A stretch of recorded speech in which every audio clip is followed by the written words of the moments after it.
So even thinking about code switching, you both were great examples of what it means to show up authentically to the world, you know, with your culture, with your heritage. And I wonder, like, did you ever experience that pressure to possibly conform to what TV was looking for, that to fit in a certain box? Interestingly enough, one of the early directors asked Ron if he wanted a vocal coach. We're like, no, Right. because this is Gullah Island. Why would he not want to sound like himself? But at that time, I don't think that director was aware that this was a Real program thing. of cultural, a particular culture.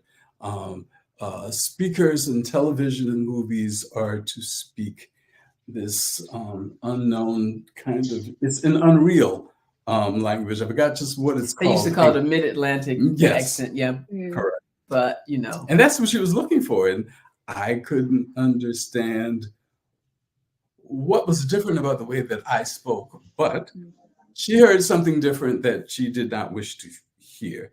And at different times when I have done auditions for different uh, movies, or that's his whole thing. Well, can you speak?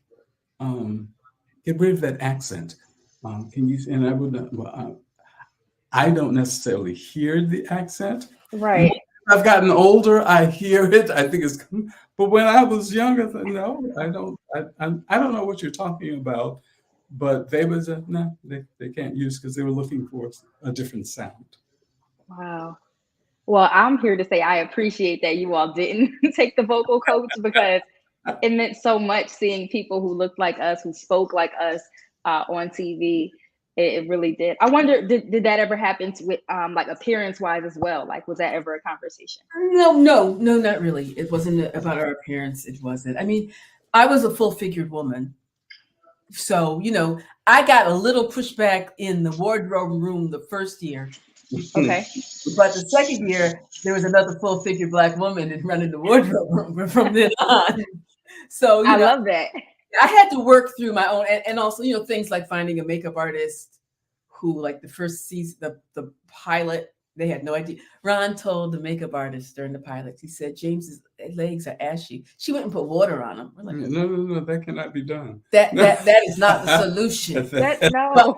but the production team was really on top of making sure that everybody then that was involved with Gullah Island, they brought in Latinx, they brought in Black, they brought in that type of team surrounding us, and that made such a difference. So me being, you know, Yeah. a full figure Black woman, Am I being a dark complexioned person? They yeah, had to make sure that lighting was different, that worked well for me as well as Yeah. for lighter complexioned yeah, people. and they did, they were Good. do that, yeah. So it That's was amazing. a Yeah. positive experience, yeah.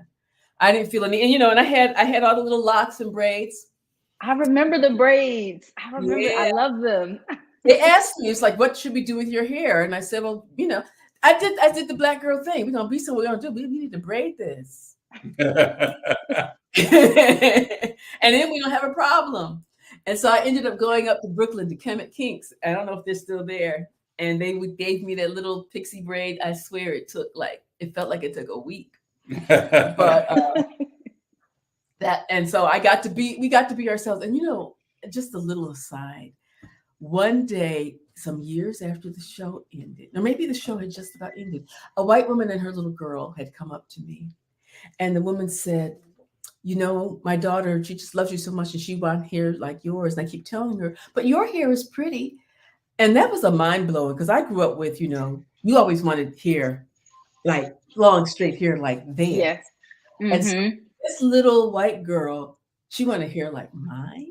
Wow. I was like, wow, Wow. yeah. Wow.